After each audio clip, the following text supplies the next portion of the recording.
Good to talk football schedules in February, but it is really softball time for Eric Lopez. We are fortunate on Around the Kingdom and Around the Kingdom Overtime to have Eric Lopez, the voice of UCF softball. How many years is this now, Elo, that you've been covering UCF softball? This will be my 19th season of UCF softball. 19 seasons. Okay. But this is 20 years that they've played in the UCF softball complex. Is that right? Coming up this season? It opened in March of 06. So, yeah, this will be the 20th season. There's games played at the complex. They'd opened it in March of 06 against Tulsa. It's the 24th season of UCF softball altogether. You were at Media Day. You, of course, had the hour-long interview with head coach Cindy Ball-Malone for your other show in the Circle, one of your many shows in the Circle podcast. Nice. I thought it was interesting, Elo, going back to Media Day, where she talked about players there needs to be a certain selfishness with players, and that she had such stars, Jada Cody and Shannon Doherty, and you know all the names. But I thought that was interesting that she said maybe we play like we were out on the playground. Maybe they're going to play like that, and maybe the kids don't know what they don't know, and they're just going to go out there, and all that talent that she's been stacking up will come to fruition. I thought that was interesting that all these fifth-year seniors, the COVID years, that's sort of run its course now. Let's see what the youngins can do. Yeah, I agree. I mean, this young class, freshman class, is the third straight top 25 signing class that Coach Ball-Malone has had. This one is the second highest ever, ranked 24th. The year before they were 16. And there is something to be said. We talk about what the negatives are about being young and youthful, is that you're going to be, you don't know, you don't have the experience. The positive is you don't know the mistakes that you haven't made. Whereas when you're a senior, you tend to worry about, oh, well, that didn't work. Oh, I remember when I failed at that. And I think that was the point.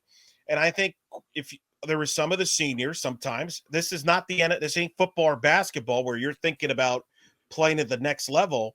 In a lot of cases for these athletes, they're thinking about what is life after softball. You got to start thinking about a real job after softball. So that sometimes could be a distraction that some seniors cannot handle. And I think sometimes too, you're always worried about being too good individually to help the team win, when in reality is, hey, I'm just going to be there in full support. So I think that's the goal with this team. I think this team is athletic, it's talented, but it's inexperienced, and you're going to have up and down. The good news for UCF is they're not the only team having that same situation. The whole sport this year is very young.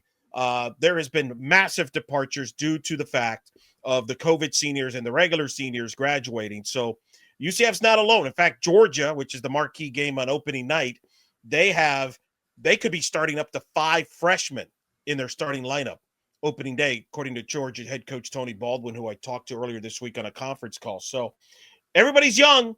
It's just, can your talent overcome the lack of youth experience, I should say, that will remain to be seen. And we're going to learn quick in the next couple of weeks, because that's a brutal start to the schedule. Elo, how do you expect Coach Bear to manage his team differently? Obviously, it's a different kind of team that she's had in years past. How do you think she'll lead this team differently than maybe she did, the team last season or even the year prior to that? I think they will be more aggressive on the base paths. I think they sometimes try to depend too much on the big inning, because one of the things that I've seen with baseball and softball is sometimes experience kind of hurts you from an athletic standpoint, because the longer you play, you're not as athletic as you were 3 years ago. So now instead of going from first to third, you're like, oh, I'm having a hard time getting to first to third. So I think they'll be more aggressive on the base paths. From that standpoint, I think she'll be very aggressive in that approach. I think she'll be patient. She has to be, because they're not going to play at their A level every game. So you got to kind of monitor their psyche a little bit when you have youngsters there for the first time, and more teaching moments. Like, I could see them doing more huddles, in the home plate and all that prior to an at-bat, maybe in the pitching circle, just to calm things down if need be. So I think whereas with a veteran team like last year, they kind of knew what they were doing. So sometimes you didn't have to do as much of that. It's more managing than anything else. With a young team, you got to be, prepared for some teaching moments there, because some of these players are literally doing this for the first time. Elo, I'm interested. I've heard you talk about it, but I think it's been an under-discussed story so far, is the addition of Noah Sanders. Yep. What is that like, having coached baseball? How common is that transition from coaching baseball to coaching softball in the sports world? Very common, and I think that's why she made this move, because it's become What common. does he do? What does he bring? Well, it's the baseball mentality of swinging the bat. Like, and people forget this. A lot of young women learned from their fathers or coaches from baseball before they even did softball. And sometimes there's a thing about, from an approach standpoint, like Texas, and she looked at Texas and Oklahoma. Why are they all successful? Texas's hitting coach is a former baseball player. So the approach of hitting, doesn't matter if it's softball or baseball, should be the same. That's the theory. That's the theory. It's a consistent swing. Sometimes in softball, your swing kind of is very kind of not consistent because sometimes you're worried about slapping the ball, which is putting the ball in the dirt because you're not power, but sometimes you're trying to swing away. Baseball, you're more consistent, more even keel. She even talks about from a defensive purposes. Baseball does a lot more shifts and things like that. So from a defensive mindset standpoint, it's just totally different. Oklahoma, Patty Gasso's son is a hitting coach, is a baseball guy. Florida, Tim Walton, the head coach, baseball player, won a national title in Oklahoma. There's baseball influences in softball, and it's a controversial topic. Some people don't like that. But as a result, you're seeing more and more baseball philosophies all of a sudden. In softball, think about the pitching staffs now. You hear more and more about pitching staffs in softball because of video studies and tapes. So baseball's used to this. Softball isn't. They're more newbie on that. So I think that's playing a factor into that. It's just more consistency on the offense. He is very simplistic. He knows how to adapt to a hitter. That's the other thing baseball hitters know how to coaches like to do is they will adapt to the player's swing. In softball, a lot of times they try to teach you what they know as a swing. Elo, I admittedly am a casual softball fan. I think a lot of people are, and I know this is a new team. So I've got a pen and paper right here. Give me 3 names that I need to write down on this pen and paper that I need to keep an eye on this season for UCF softball. I got my pen ready. I got my paper ready. He's got paper and he's got a pen. He always has paper. You at home right now, stop what you're doing. Get your pen and paper out right now. Eric Lopez is going to give us 3 names to keep an eye on this season. Let's start with Sierra Humphreys. She's going to be the starting third baseman, was groomed by Jada Cody, was an all-freshman unanimous selection last year. Her mom was a star player at Arizona in the mid-90s, won 3 national titles, played in the infield. In fact, she wore number 8. That's why Sierra wears number 8. She taught her how to play third base. Her sister played at Oregon. So this is a family that is rich in softball. I think she has all the tools to be the next superstar on this program. She has the tools. I think she's confident. She has that moxie that you like. I think she has a chance to be one of the faces of this program moving forward. And again, Jada Cody groomed her. So that's one name I would mention right there. She's a sophomore. Yesenia Lopez. I'm going to give you that name. Freshman pitcher. The highest, highly touted freshman pitcher ranking since Shelby. Spell it, Adam. Spell her name. Yesseina. There you go. Very good. Lopez. No relations, by the way. We're not related. But if she pitches to her level, guys, I will definitely be the second most popular Lopez in UCF softball fans. I guarantee, and I'm okay with it because she's got all the stuff. She has all the tools to be the next great one. And that's a big part of the pitching success in the history of UCF softball. So if she can complement Caitlin Felton, who's the senior pitcher, there's another name, that will be huge. UCF has to have 2 great pitchers, I think, to have success this year. There's not a Sarah Willis type as far as you carry the staff. And even Sarah Willis herself didn't carry the staff. Caitlin Felton complimented her. I think, to me, Lopez with Felton, if both of them pitch to their level, that's a good 1-2 punch. That's going to help UCF succeed and be back in the regionals. If they struggle, then they will miss the tournament. But I think those are 3 names to watch. I'll give you a bonus bat name since I cheated and gave you 2 pitchers and 1 hitter. I think another player to know is Aubrey Evans. She is going to be their leader. She plays the shortstop position. She's an Apopka kid, played baseball prior to softball. I think every player says she's a good leader at Antangible. If she can go back to what she did 2 years ago when she set the school record for most doubles, that will be huge. Last year, she had a bit of a sophomore jinx a little bit, had some injuries too that hurt her. If she can get back to hitting at a very high level, that will be huge for this offense. I can name others, but you told me 3, so I'm going to stop at 4. And he gave you 4. Elo, Caitlin Felton. I'm trying to get my brain around what to expect from Caitlin Felton. I mean, she's been there a while now. She's pitched with a lot of greats. She's been on a lot of great teams, but I'm not sure I could peg what I expect from her? So I'm going to make this comparison that I think can be relatable even if you're a casual softball fan. I think she's a little bit of a Darius Johnson in that she's been around, came with a lot of hoopla. She had some injuries early in her career. To your point, she watched Kamo Woodall. She watched Gianna Mancha pitch UCF to a super regional. She's seen Sarah Willis win an American Conference Pitcher of the Year and win a conference tournament MVP. So she's seen all these great pitchers around her. She's had moments of greatness and brilliance, but she's also had times where it hasn't been consistent. Kind of like Darius Johnson, who I think, would you not agree, Adam? The first 2 or 3 years, maybe definitely the first 2 years. You could argue maybe starting last year he was more consistent, but Darius was always inconsistent. You would see moments of brilliance followed by moments of head scratching, right? Well, at some point for Darius, it's clicked for him. And now to the point where he's having a great end to his career. And I think that's the key with Caitlin is, does she have her best year? It's got to be this year. This is it. This is the last chance for her to put it all together and have that monster year. I've seen it before happen in softball. It's happened at UCF.